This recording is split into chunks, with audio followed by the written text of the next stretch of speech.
जी बोले हाँ। ठाकुर जी कहाँ हैं आपके? बोले झूला झूल रहे हैं। आपने झूला की ओर देखी? बोले हमें तो दिखना रहे। बोले वही तो है, वो शालिग्राम जी बैठे कहाँ? वो अच्छा जी ठाकुर जी हैं आपके? बोले हाँ। अब व्यास जी थोड़े विनोदी स्वभाव के बैठ गए। सबने कही बोले व्यास जी आप भी कोई पद सुनाओ। झूले रे झूले मेरे गंड की नंदन, झूले रे झूले मेरे गंड की नंदन, झूले रे झूले मेरे गंड की नंदन।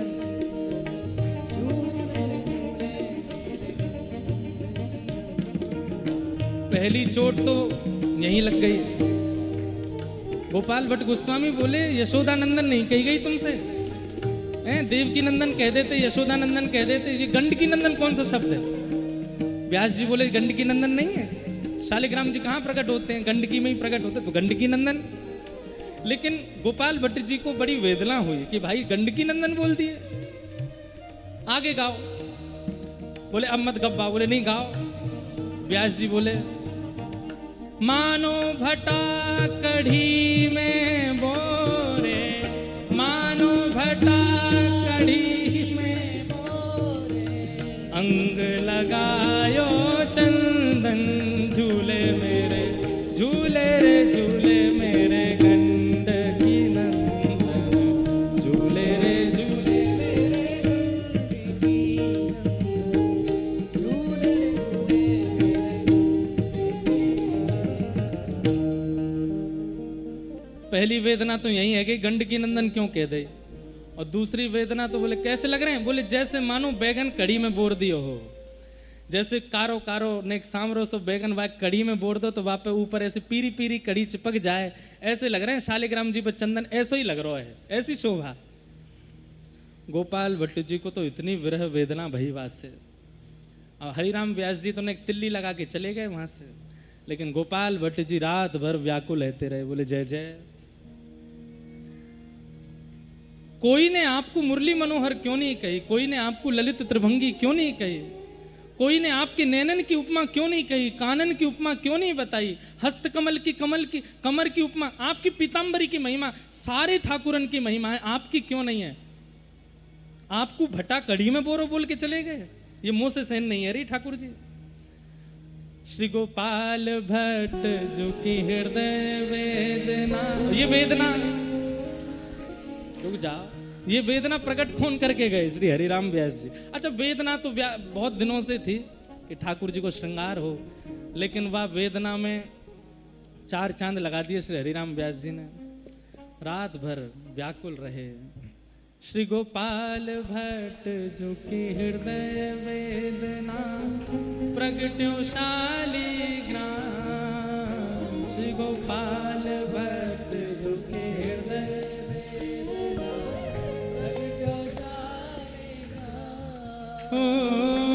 रूप सुधा को खान हमारो, रूप सुधा को खान हमारो, प्यारो राधा रमण झूलाल वृंदावन, प्यारो वृंदावन, वृंदावन प्यारो वृंदावन, हे श्री वृंदावन मेरो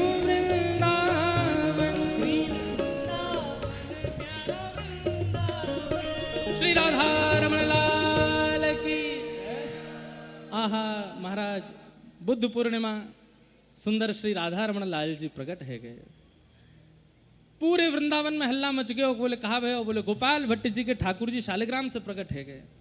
और यही बात घूमते घूमते जैसे ही किशोर वन में बैठे भय श्री हरिराम व्यास जी के कान में पड़ी।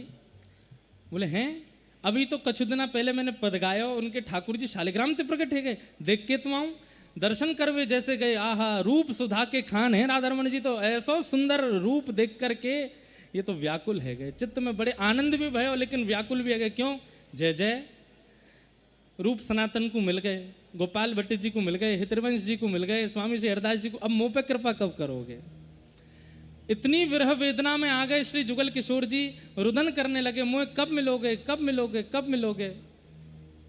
एक दिन श्री जी आपके स्वप्न में आई और आकर के बोली, हे व्यास जी आपने इतनों वृंदावन को रस गायो है, आपने इतने वृंदावन की भाव की उपमा बताई है, आप पर मैं बड़ी प्रसन्न हूँ। बोले श्री जी मोए कब मिलोगे? बोले चिंता मत करो, आपको अकेले नहीं मिलेंगे, आपको तो जुगल मिलेंगे। जाओ जाकर के जुगल वन किशोर वन में जा करके देखो। किशोर वन में एक वृक्ष के नीचे किशोरी जी ने आज्ञा करी और जैसे ही जा करके देखो महाराज वहां पर, अब ये बात तो कहनी की नहीं है, सबके युगल ही हैं ठाकुर जी तो, लेकिन प्रत्यक्ष देखवे में सबके ठाकुर तो अकेले ही दिखाई दे में, सबके चित्त में श्री जी हैं, लेकिन एकमात्र श्री हरिराम व्यास जी हैं जिनको जुगल किशोर प्राप्त भय। बोलो जुगल किशोर लाल की। आहा, किशोर वन में श्री जुगल किशोर ठाकुर जी प्रकट भय। सब आए, आचार्य चरणन ने आकर के हरिराम व्यास जी को खूब बधाई दी, खूब आनंद करायो। आप जुगल किशोर जी की अब बड़े भाव से सेवा करने लगे। जुगल किशोर जी की सेवा में कोई कमी नहीं, आपकी केवल एक ही इच्छा, जुगल किशोर जी को सुंदर महाप्रसाद हो तो संत जनन की खूब सेवा। बड़ी आनंद को एक प्रसंग है कि श्री हरिराम व्यास जी की पुत्री के विवाह को समय आयो। अब इनके परिवार, हाँ लाली बैठ जा, भी ले लूंगा, बैठ जा। तो आपकी पुत्री के विवाह का समय आया। अब मुझे जल्दी जल्दी बोलना पड़ रहा है, ने बस 5-10 मिनट में पूरा कर दूं। आपकी पुत्री के विवाह का समय आया तो ये अपनी पुत्री से प्रसन्न नहीं थे। क्यों? जो लड़का ब्याह के लिए जो जमाई ढूंढे थे वो वृंदावन से बाहर रहते थे, तो अपनी पुत्री को समझा रहे, बोले लाली ब्याह करना हो तो ब्रज में ही कर, अब ब्रजवास मिलो श्री जी की कृपा से, यहाँ से बाहर मत जावे। लेकिन पुत्री बोली पिताजी अब ठीक है, जहाँ हमारी योजना बनी वहाँ चलना चाहिए, लेकिन आप